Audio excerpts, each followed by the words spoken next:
Morning दोस्तों, मेरा नाम है सुमित राठी और आप सभी मेरे साथ हैं यार इंडिया के नंबर 1 स्टडी चैनल जिसका नाम है अकेडमी यूपीएससी। दोस्तों तारीख है आज 6 जून और समय है मॉर्निंग 5 बजे। 5 बजे समय किसका होता है दोस्तों? करंट अफेयर का। So let's start with the current affair quiz. 5 बजे मॉर्निंग में हमारा शो शुरू होता है दोस्तों। Without further delay let's start the course. जल्दी से कोर्स को क्या करते हैं मित्रों, स्टार्ट करते हैं। सो गाइस, सबसे पहले मैं आपको बता दूं यार, ये पूरा जो कोर्स है अपना, this is very very very important for the UPSC CSC 2020 and 2021। As you all know that UPSC release the prelims examination date yesterday.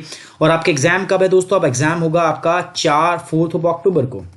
सो ये ample amount of the time you can prepare. आप अच्छे से prepare कर सकते हो, तैयारी कर सकते हो। जिन्होंने अभी तक भी प्रिपेयर नहीं किया था, they can also come and join the course. अभी भी वो क्या कर सकते हैं, हमारे साथ मिलके अभी भी कोर्स को क्या कर सकते हैं, ज्वाइन कर सकते हैं, अभी भी आगे बढ़ सकते हैं। दोस्तों कोर्स को ज्वाइन करने के लिए आपको कोड क्या यूज करना है दोस्तों? सुमित 10। सुमित 10 मेरा रेफरल कोड है। इस रेफरल कोड का आप इस्तेमाल करो to get the academy subscription. कोई भी अकेडमी का आपको सब्सक्रिप्शन लेना है, you can use this code. आप इस कोड का इस्तेमाल करेंगे and you will get 10% instant discount. आपको 10% का क्या मिलेगा? डिस्काउंट मिलेगा। आपको डिस्काउंट मिलेगा और आप पूरे जितने टाइम का आपका सब्सक्रिप्शन रहेगा, you will be under my direct supervision. आप मेरे डायरेक्ट मॉनिटरिंग के अंदर रहोगे। मैं डायरेक्ट आपको सुपरवाइज करूंगा, मैं डायरेक्ट आपको गाइड करूंगा, ठीक है।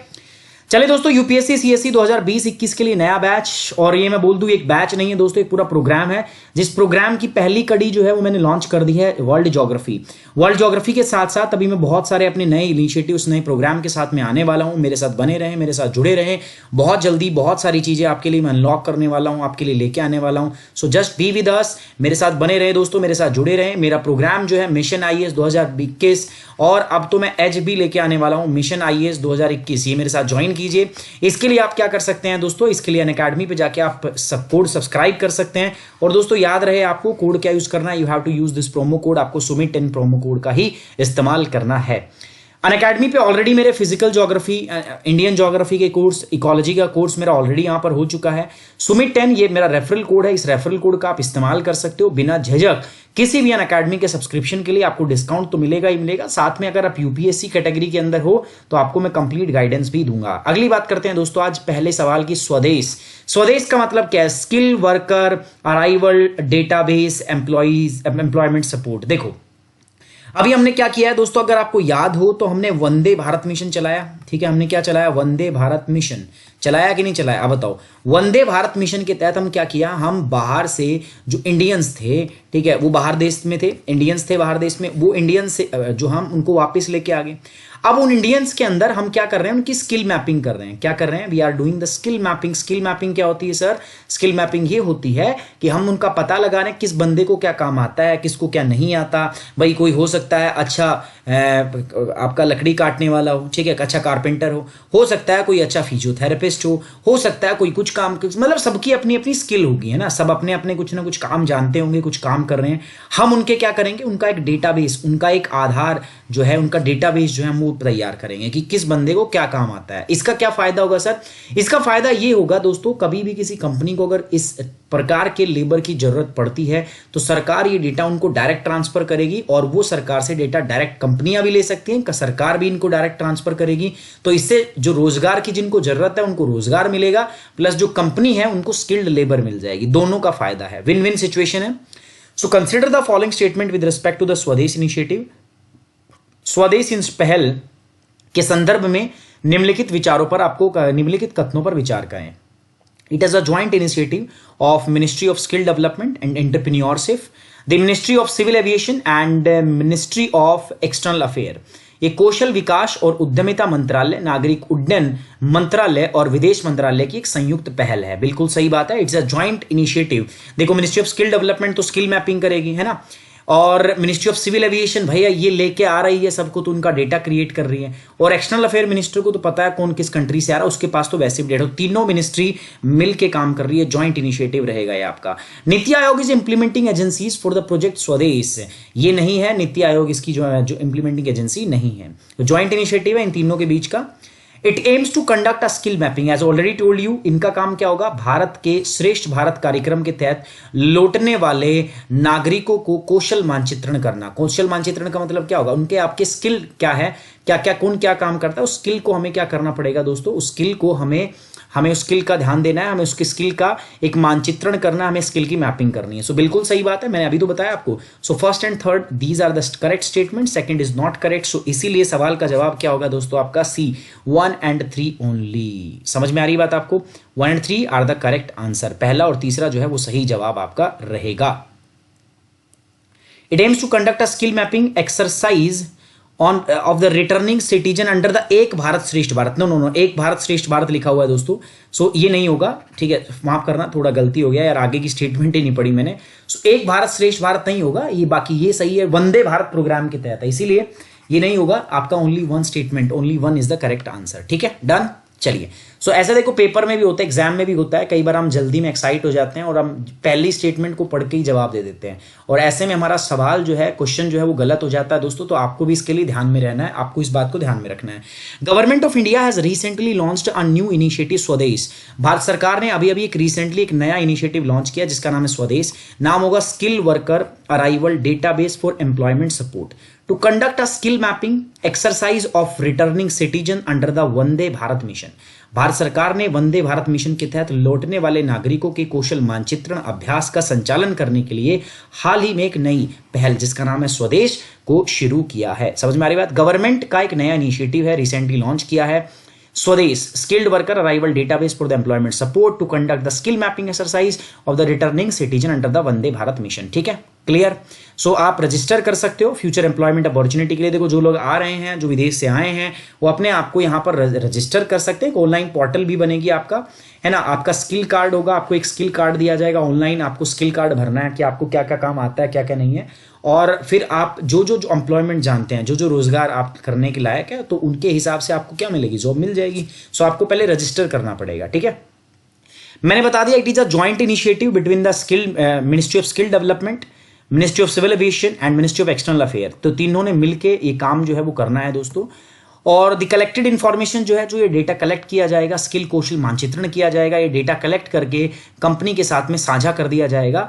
ठीक है, companies for the suitable placement opportunities in the countries. एकत्रित जानकारी को देश में उपयुक्त प्लेसमेंट अवसरों के लिए कंपनियों के साथ साझा किया जाएगा। The returning citizens are required to fill up an online Swadesh skill card. जो दोस्तों वापिस आ रहे हैं, जो सिटीजन वापिस लौट के आ रहे हैं, उनको एक ऑनलाइन फॉर्म जो है, एक ऑनलाइन आपका जो आपका फॉर्म वो फिल करना पड़ेगा जिसको नाम दिया गया स्वदेश स्किल कार्ड, है ना। ये मजाक भी हो गया है दोस्तों। ठीक है, स्वदेश वी द पीपल। अब स्वदेश आ गया तो आपको रोजगार भी मिल ही जाएगा, आप चिंता ना कीजिए। तो विदेश से लौट के आए, आप लोगों के लिए नहीं है ये। बाकी कल यूपीएससी ने वैकेंसी निकाल, यूपीएससी ने डेट दे दी है, तो आपके लिए भी रोजगार आ गया है। The card will facilitate a strategic framework to provide the returning citizen. मैंने आपको बता दिया ये क्या कर रहा है दोस्तों, ये जो बंदे वापस आ रहे हैं, जो जिन नागरिकों को हम भारत में लेके आ रहे हैं, उनको एक एम्प्लॉयमेंट अपॉर्चुनिटी प्रोवाइड कर रहा है। ठीक है, उनको क्या कर रहा है, रोजगार के अवसर प्रदान कर रहा है through discussion with the key stakeholder including the state government, industry association and the employers. Clear, cool. कोई दिक्कत, कोई समस्या, कोई प्रॉब्लम है तो बताइए। MSDE implementation arms National Skill Development Corporation NSDC is supporting the implementation of the project. So अभी अगर मैं बात करूं ना, so Ministry of Skill Development जो है वो कार्यान्वयन, जो basically national skill development corporation है, वो एक सपोर्टिंग और इंप्लीमेंटिंग एजेंसी इस प्रोजेक्ट के लिए। ठीक है, क्लियर रहेगा आपको ये। सो याद रखना, नीति आयोग नहीं, ये national skill development corporation NCDC इसकी। एसेंशियल कमोडिटी एक्ट क्या है दोस्तों, ये अभी एक सरकार ने एक बहुत अहम फैसला लिया। एसेंशियल कमोडिटी एक्ट के तहत में सरकार ने कुछ एसेंशियल कमोडिटी एक्ट के तहत से कुछ एग्रीकल्चर प्रोडक्ट्स को हटा दिया है। बोल रहे हैं कि भारत सरकार बोल रही है कि ये 50 साल से किसानों की मांग थी, बस जिसको अभी कार्यान्वित किया गया है। चलिए थोड़ा सा इसके बारे में पढ़ लेते हैं। Consider the following statement regarding the essential commodity act. आवश्यक वस्तु अधिनियम जो अधिनियम है, इसके संदर्भ में कुछ कथनों पर विचार करना है। The act empowers the government to impose the curb on the stocking of the commodities which is declare essential in order to make them available to consumer at the fair price. देखो, ये अधिनियम सरकार को उन वस्तुओं के stock पर अंकुश लगाने का अधिकार देता है जो उन्हें उचित मूल्य पर उपभोक्ताओं को उपलब्ध कराने के लिए आवश्यक घोषित करता है। देखो, गवर्नमेंट को क्या करना है, सपोज कोई वस्तु है, उसको कंज्यूमर जो भोगता है उसको फेयर, एक साफ सुथरे मूल्य पर उपलब्ध कराना है। तो सरकार क्या करती है, ऐसी चीजों को एसेंशियल कमोडिटी एक्ट के अंदर रख देती है। जैसे चीनी है, हर घर में इस्तेमाल होती है। दाल है, कभी आप देखते हो दाल का प्राइस बढ़ता है, सरकार दाल को उठा के एसेंशियल कमोडिटी एक्ट में रख देती है। इससे क्या होगा, एसेंशियल कमोडिटी एक्ट में रखने के पश्चात क्या होता है, उनका एक जो फेयर प्राइस है, एक साफ सुथरा मूल्य जो है वो लोगों को अवेलेबल हो पाता है। कैसे? कंज्यूमर को एक सही रेट मिल पाता है। कैसे, मैं बताऊंगा।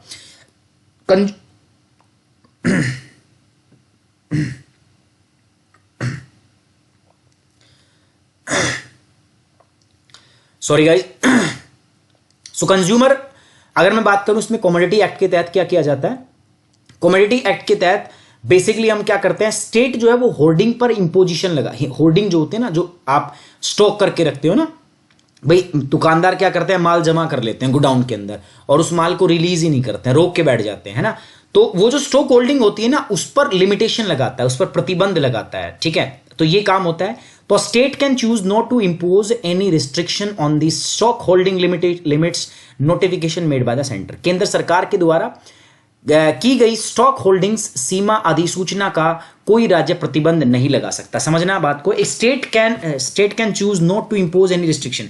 अभी केंद्र सरकार क्या करती है भाई, जब भी उसको लग रहा है कि किसी चीज के मूल्य बढ़ रहे हैं, उसको उठा के एसेंशियल कमोडिटी एक्ट में रख देगी। अच्छा, इसके अंदर रख देगी तो अब क्या होगा, आप इसके अंदर कोई भी जो आपका दुकानदार है वो होल्डिंग नहीं कर सकता। अब ये क्या कह रहा है, एक राज्य जो है ये इस बात को चूज कर सकता है कि हाँ भाई, हो सकता है वो जो केंद्र सरकार के द्वारा रिस्ट्रिक्शन लगाई गई हो उनको लागू ना करने का फैसला ले ले। The list of items under the act includes drugs, fertilizer, pulses, edible oils and the petroleum and the petroleum products. So इस अधिनियम के तहत अगर मैं बात करूं तो वस्तुओं की सूची में ड्रग्स, उर्वरक, पेट्रोलियम, दालें और खाद्य तेल और पेट्रोलियम के उत्पाद जो है वो शामिल होते हैं। सारी चीजें इसके अंदर शामिल होती हैं। सो अगर बात करें तो बिल्कुल सही बात कह रहा है दोस्तों, ये सारी चीजें जो होती हैं इसमें शामिल होती है। सो करेक्ट स्टेटमेंट तीनों की तीनों क्या है दोस्तों, आपकी करेक्ट स्टेटमेंट है, जैसा मैंने आपको बताया अभी, ठीक है। अब ये आया क्यों, मैं क्यों एसेंशियल कमोडिटी एक्ट के बारे में बात कर रहा हूं, पहले समझिए मुद्दा क्या है। हमने बताया सर एसेंशियल कमोडिटी एक्ट के तहत में क्या कर रहा है, सिंपल आप लिमिट रख रहे हो, है ना। कुछ कमोडिटीज को, कुछ वस्तुओं को उठा के आप एसेंशियल बना रहे हो, आप उनको आवश्यक बना रहे हो ताकि वो उपभोक्ताओं को एक सुनिश्चित और आसान मूल्य पर उपलब्ध कराया जा सके। क्या करती है केंद्र सरकार, इसके तहत कुछ वस्तुओं के होल्डिंग के ऊपर प्रतिबंध लगा देती है। स्टॉक आप नहीं कर सकते एक पर्टिकुलर लिमिट के ज्यादा। इससे क्या होता है, जो लोग हैं, कंज्यूमर जो है, उनको एक फेयर प्राइस के ऊपर सामान जो है वो मिल जाता है। A state can choose not to impose any restriction on the stock holding limits notification made by the center। केंद्र सरकार की गई स्टॉक होल्डिंग सीमा अधिसूचना पर कोई राज्य प्रतिबद्ध नहीं लगा सकता। बात समझ में आई। The list of items under the act includes drugs, fertilizer, pulses, edible oils, petroleum products. ये सारी की सारी चीजें इसके अंदर क्या होती हैं दोस्तों, शामिल होती हैं। बात आ रही समझ में आपको। तो D is the correct answer. D इसका क्या है दोस्तों, सही जवाब है। Union cabinet has approved an amendment of 65-year-old essential commodity act. अगर मैं आपको बताऊं हम क्यों इसको पढ़ रहे हैं, क्यों नहीं पढ़ रहे, क्या कारण है इसको पढ़ने का, तो दोस्तों आपको बहुत अच्छे से इसके बारे में पता है कि मैं इसको क्यों आपको पढ़ा रहा हूं। क्योंकि union cabinet has approved an amendments to the 65-year-old essential commodity act. अगर आप बात करोगे, केंद्रीय मंत्रिमंडल ने आवश्यक वस्तुओं की सूची में से अनाज, दाल, तिलहन, खाद्य तेल, प्याज और आलू को हटाते हुए 65 वर्षीय आवश्यक वस्तु अधिनियम में संशोधन को मंजूरी दे दी है। समझो आपको, केंद्र मंत्रिमंडल ने इन सूचियों को, अनाज को, दाल को, तिलहन को, खाद्य तेल को, प्याज को, आलू को, इनको क्या कर दिया, 65 वर्ष ऐसे कुछ ऐसे आइटम थे जिनको हटा दिया और ये किसानों की 65 साल से मांग थी, ऐसा बोला जा रहा है। Essential commodity act has been used by the government to regulate the production. देखो इसका इस्तेमाल क्या किया, किस लिए किया जाता था, इसका इस्तेमाल सरकार के द्वारा, ठीक है, आपका जो प्रोडक्शन होता है, सप्लाई जो होता है, डिस्ट्रीब्यूशन जो होता है, जो whole host of the commodities it declare essential.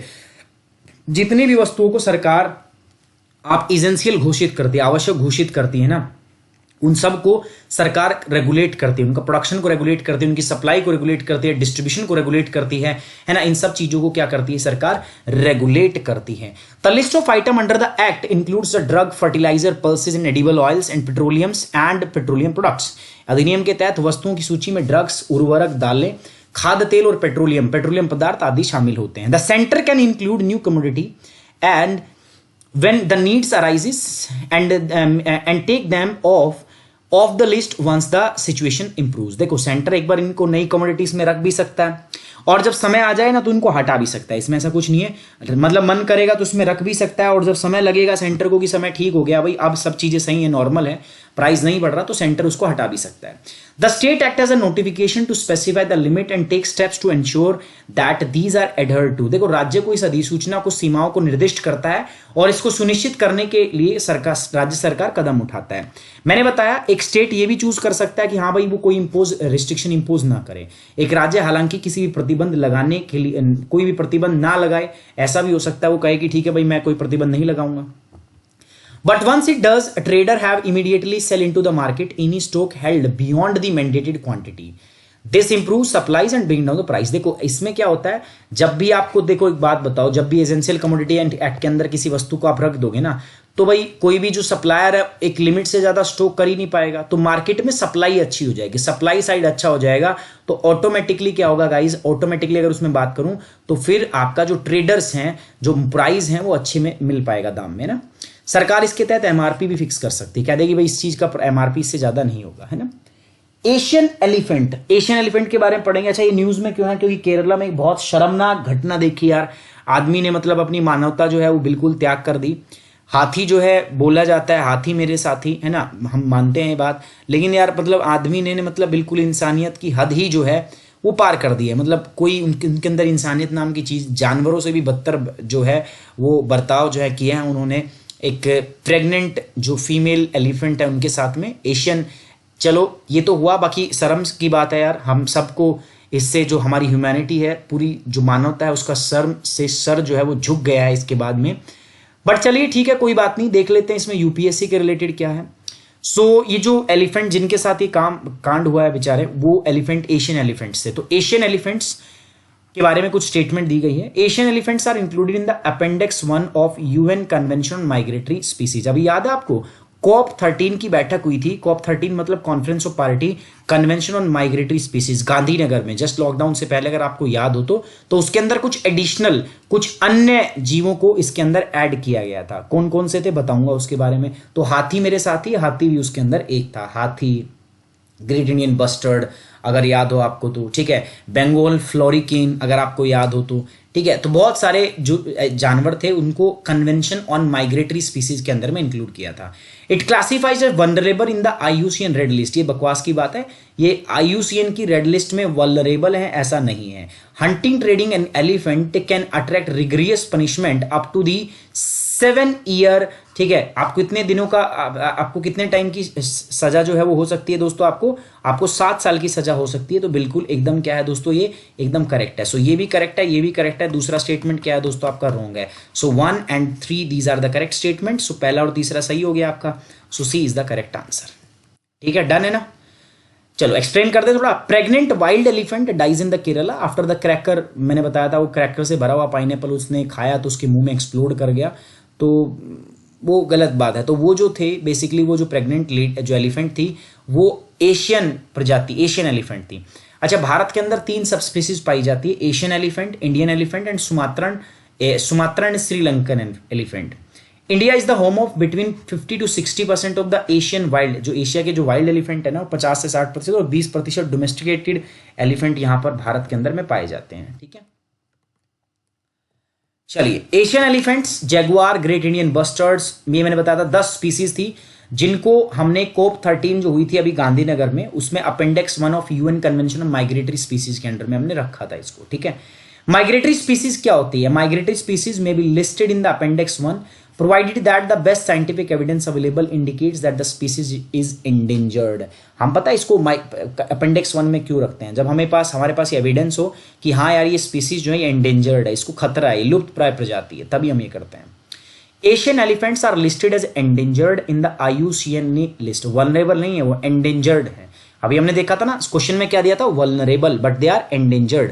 The elephant has been accorded the highest possible protection under the Indian wildlife law through its listing under the schedule 1 of the wildlife protection act 1972। देखो भारत में जो wild life protection act है ना 1972, उसके तहत जो elephant है हाथी, इनको सबसे उच्च किस्म की जो है प्रोटेक्शन जो है इनको अवेलेबल कराई गई है, उच्च किस्म की इनको सुरक्षा जो है वो प्रदान की गई है। दिस मीन्स दैट, इसका मतलब यह है कि अगर आपने हंट किया एलिफेंट को या मारा उसको, ट्रेड किया उसको, तो आपको 7 साल का सजा और फाइन जो है वो हो सकती है।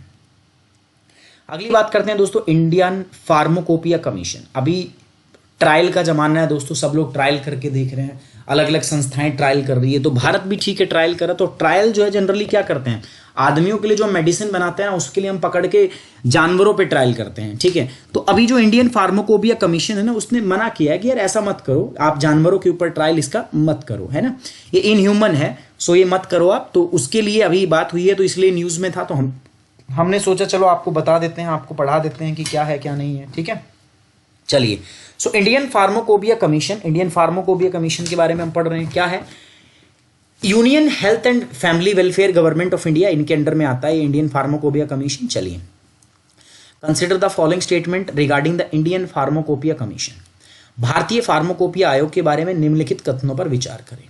Indian pharmacopoeia commission IPC set standard of the drugs in the country.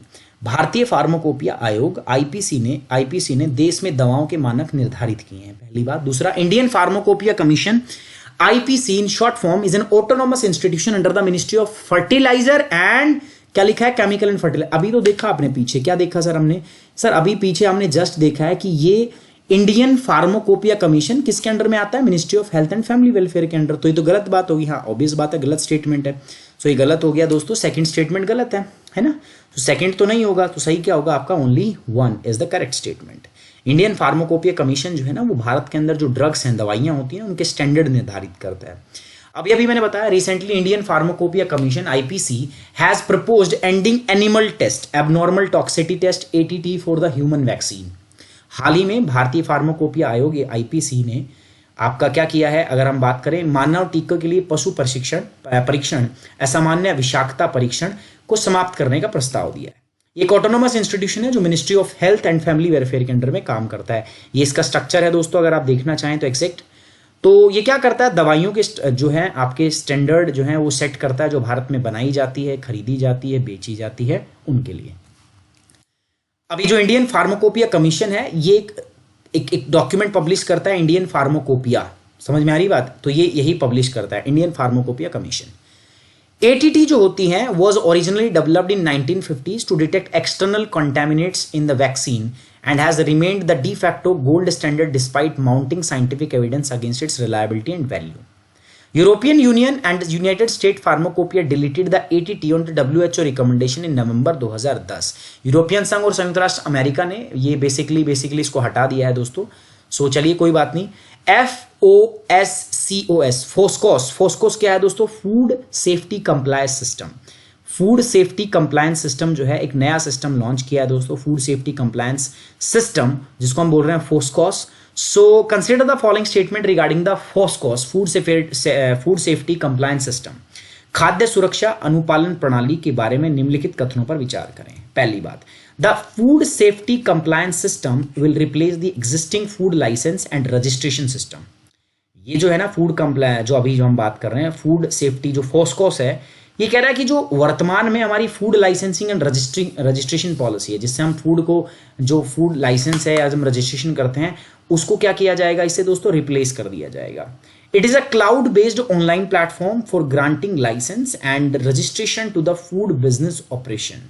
सो दोस्तों ये जो है ना आपका, ये एक फूड बिजनेस ऑपरेटर्स जो हैं, एफबीओ जो होते हैं, को लाइसेंस देने के लिए और उनको पंजीकृत करने के लिए ये सिस्टम जो है आपका बनाएगा। बिल्कुल दोनों की दोनों स्टेटमेंट आपकी सही है। जो एग्जिस्टिंग हमारी फूड लाइसेंसिंग प्रणाली है ना, जिसके तहत हम लाइसेंस प्रोवाइड करते हैं फूड का, खाने का, तो उसको इसके द्वारा क्या किया जाएगा, बदला जाएगा। It is a cloud based online platform, ये क्लाउड बेस्ड ऑनलाइन प्लेटफॉर्म है, ठीक है, जिसके तहत क्या किया जाता है, मैंने बताया आपको, लाइसेंस ग्रांट किया जाता है and registration to the food business operator. Clear रहेगी बात, दोनों की दोनों स्टेटमेंट सही है, ठीक है बोथ। तो food safety and standard authority of India launches its upgraded cloud-based online compliance platform। भारतीय खाद्य सुरक्षा और मानक प्राधिकरण ने, FSSAI ने, अपनी उन्नत क्लाउड आधारित ऑनलाइन अनुपालन मंच को लॉन्च कर दिया है। किसके लिए दोस्तों, आपका जो फूड सर्टिफिकेशन है उसके लिए हम बात कर रहे हैं। FSSAI is launching food safety compliance system which will replace food licensing and registration system.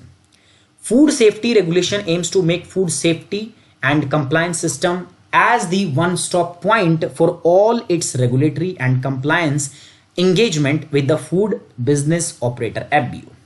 खाद्य सुरक्षा नियामक का लक्ष्य है खाद्य सुरक्षा और अनुपालन प्रणाली को खाद्य व्यवसाय संचालकों के साथ अपने सभी नियम और अनुपालन कार्यों के लिए वन स्टॉप पॉइंट बनाना है। दिस न्यू ऑनलाइन प्लेटफॉर्म जो है is for the granting licence registration to the food business operator as well as the regulatory compliance. ये नया ऑनलाइन प्लेटफॉर्म खाद्य व्यापार ऑपरेटरों को लाइसेंस देने, उनको पंजीकृत करने के साथ साथ नियामक प्रणाली अनुपालन पर आधारित है। ठीक है, ये जो नया सिस्टम है पुराने रजिस्ट्रेशन सिस्टम को क्या कर देगा, रिप्लेस कर देगा। एक सिंगल रेगुलेटरी प्लेटफॉर्म होगा जो पैन इंडिया लेवल पे काम करेगा, पूरे भारत के लेवल पर काम करेगा। और जितने भी भारत के अंदर सी, उसके बाद गेट सब्सक्रिप्शन पे जाना है आपको, गेट सब्सक्रिप्शन सब्सक्राइब करना है।